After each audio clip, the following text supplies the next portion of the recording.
5월 8일 금요일 아침입니다. 오늘은 어버이날입니다. 그동안 자녀들을 위해 서신 모든 부모님들께 감사를 드립니다. 그리고 교회를 위해서 수고하고 애써주신 모든 교회의 어른분들에게도 감사를 드립니다. 여러분의 헌신과 애씀과 수고로 우리가 이렇게 하나님 은혜와 복을 받아 살게 되었습니다. 감사를 드리고 모든 부모님과 어른들께 감사를 드리고 늘 강건하시기를 그렇게 기도하겠습니다. 그리고 오늘 저녁은 우리가 무려 12주 만에 교회에서 금요 기도회로 모이게 됩니다. 아직은 우리가 조심을 해야 하는 때이기 때문에 기도회도 조심스럽게 진행하려고 합니다. 마스크 착용하고 글을 띄워서 앉고 또 찬양가 기도도 좀 작은 소리로 그렇게 우리가 기도회를 진행하려고 합니다.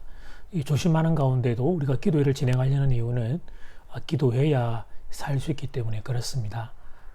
그렇게 여러분 기억하고 함께 기도해 주시면 감사하겠습니다. 요한복음 12장입니다. 요한복음 12장 20절에서 36절까지 말씀입니다. 요한복음 12장 20절에서 36절 신약성경 168면인데요. 좀 길죠. 그래서 27절까지 읽겠습니다. 명절에 예배하러 올라온 사람 중에 헬라인 몇이 있는데 그들이 갈릴리 베세다 사람 빌립에게 가서 청하여 이르되 선생이여 우리가 예수를 배우고자 하나이다 하니 빌립이 안드레에게 가서 말하고 안드레와 빌립이 예수께 가서 여쭈니 예수께서 대답하여 이르시되 인자가 영광을 얻을 때가 왔도다. 내가 진실로 너희에게 이르노니 한 알에 밀이 땅에 떨어져 죽지 아니하면 한 알 그대로 있고 죽으면 많은 열매를 맺느니라. 자기의 생명을 사랑하는 자는 잃어버릴 것이요 이 세상에서 자기의 생명을 미워하는 자는 영생하도록 보존하리라. 사람이 나를 섬기려면 나를 따르라. 나 있는 곳에 나를 섬기는 자도 거기 있으리니 사람이 나를 섬기면 내 아버지께서 그를 귀히 여기시리라. 지금 내 마음이 괴로우니 무슨 말을 하리요. 아버지여 나를 구원하여 이 때를 면하게 하여 주옵소서. 그러나 내가 이를 위하여 이때에 왔나이다. 아멘. 말씀의 제목은 헬라인들의 영접. 헬라인들의 영접. 첫 번째 제목도 헬라인들의 영접입니다. 예수님이 예루살렘에 입성한 후 헬라인들이 예수님을 만나고자 청하는 장면이 나옵니다. 20절 말씀, 명절에 예배하러 올라온 사람 중에 헬라인 몇이 있는데 아마도 이들은 이방인들로서 하나님을 두려워하고 경외하는 이들이었을 것입니다. 이들은 예수님을 만나기 위해서 헬라식 이름을 가졌던 빌립에게 청을 넣습니다. 이어서 빌립은 자신의 단짝인 안드레에게 이것을 말하고 이 둘은 이 소식을 예수님께 전합니다. 21절 22절 말씀, 그들이 갈릴리 베세다 사람 빌립에게 가서 청하여 이르되 선생이여 우리가 예수를 배우고자 하나이다 하니 빌립이 안드레에게 가서 말하고 안드레와 빌립이 예수께 가서 여쭈니 유대인들도 예수님을 믿지 않는 상황에서 이방인인 헬라인들이 예수님을 만나고자 청한 것은 특별한 사건이었습니다. 그래서 주님은 이 소식을 듣고 자신의 이제 주고 하나님께 영광을 돌릴 시간이 되었다고 생각합니다. 즉 유대인뿐만 아니라 이방인까지도 예수님을 믿고 구원받을 시간이 되었음을 감지하신 것이요.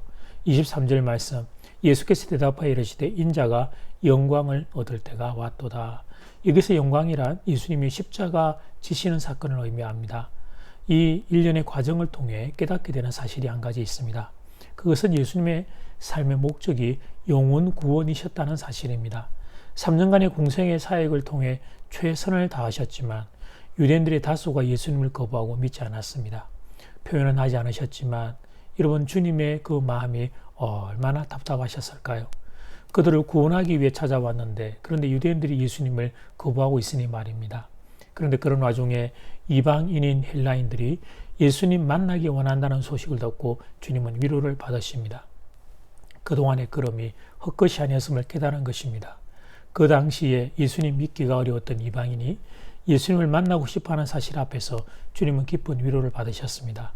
그리고 이제 때가 되었음을 감지하십니다.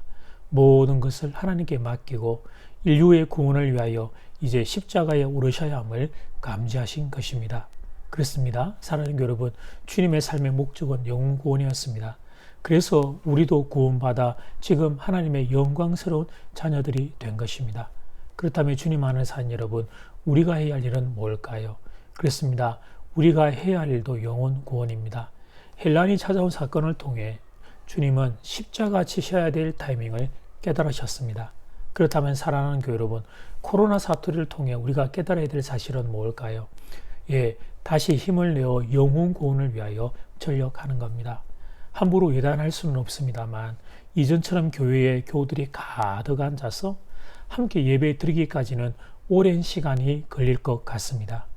예수님을 꽤 오랜 세월 믿은 우리도 여러분 교회에 오는 게 쉽지 않은데 신앙의 경계선상에 서 있는 분들은 교회의 예배에 참석하는 게 쉽지 않을 거예요.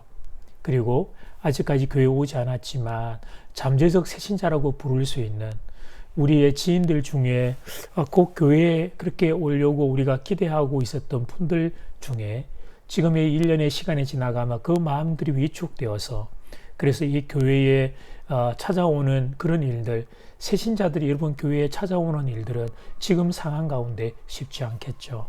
여러분 이런 상황에서 그러면 우리는 어떻게 해야 합니까? 다시 시작하는 겁니다. 한 영혼이라도 더 구원하기를 사모하는 마음으로 다시 시작하는 겁니다. 교회에 비어있는 자리를 보면서 낭망하고 실망하는 게 아니라 그 비어있는 자리에 소중한 영혼들이 찾아오기를 기대하며 다시 시작하는 겁니다. 다시 뜨겁게 예배드리고 다시 뜨겁게 서로 사랑하는 거예요. 그것이 코로나 사태를 지나가며 우리가 결단해야 할 마음입니다. 물론 쉽지 않을 겁니다. 그동안 얼마나 눈물과 땀을 많이 흘려 교회를 이만큼 세웠는데 그런데 여기저기 비어있는 자리를 볼 때 참 우리 마음이 많이 아프겠죠. 그런데 여러분 아픈 마음 가슴 안에 깊이 우리가 품고 그리고 이 시간 이제 여러분 우리가 다시 한번 힘을 내어 그렇게 달려가야 할 때가 우리의 자리입니다. 사랑하는 교우들에게 부탁을 드립니다. 여러분 우리 다시 시작합시다. 영혼 구원을 위하여 다시 시작합시다. 영혼 구원을 위하여 십자가 지신 예수님 바라보면서 우리도 그 주님이 우리에게 부탁한 한 영혼을 위해 다시 시작하는 그런 시간들 되기를 간절히 소원합니다. 두 번째, 하나의 미랄이 되어야 한다. 하나의 미랄이 되어야 한다. 그런데 여러분, 영혼 구원을 위하여 십자가 지는 것은 쉬운 일이 아니지요. 여러분, 우리가 세상을 살면서 한 사람의 마음 얻는 일도 얼마나 어려운지 몰라요. 젊은 연인들 사이에서 한쪽이 한쪽을 좋아할 때 상대방의 마음을 얻는 게 얼마나 어렵습니까? 그런데 마음 없는 정도가 아니라 한 사람의 인생 전체, 그들의 생명, 영혼을 구원한다는 것은 여러분 얼마나 어렵고 힘들며 그 무게가 크겠어요. 그래서 예수님이 그 유명한 하나의 미랄이 죽어야만 그래야 열매를 맺을 수 있다는 말씀을 이 대목에 하신 겁니다. 24절 말씀, 내가 진실로 너에게 이르노니 하나의 밀알이 땅에 떨어져 죽지 아니하면 하늘 그대로 있고 죽으면 많은 열매를 맺느니라. 예수님도 십자가 지시는 것은 쉬운 일이 아니셨어요. 27절 말씀, 지금 내 마음이 괴로우니 무슨 말을 하리요? 아버지 나를 구원하여 이때를 면하게 하여 주옵소서. 그러나 내가 이를 위하여 이때에 왔나이다. 십자가 앞에서 내 마음이 괴롭다고 말씀하시는 예수님을 보게 됩니다. 예수님도 육신을 입고 계셨기 때문이죠. 그런데 그 고통스러운 십자가 앞에서 예수님은 결국 십자가를 선택하십니다. 당신이 이 일을 위해 왔다는 것을 아셨기 때문입니다. 그리고 한 알의 밀알이 땅에 떨어져 썩지 아니하면 죽지 아니하면 열매가 맺힐 수 없음을 아셨기 때문이에요. 그래서 예수님이 우리 살리기 위하여 당신 스스로 한 알의 밀알이 되어 땅에 떨어져 죽어 주십니다. 당신의 죽음으로 우리에게 생명을 선물해 주십니다. 예수님의 희생으로 우리에게 영생을 선물해 주십니다. 그리고 주님 안에 사는 여러분, 이 밀알의 원리는 지금도 동일합니다. 누군가 한 알의 밀알이 썩지 않으면 그러면 열매를 맺을 수 없습니다.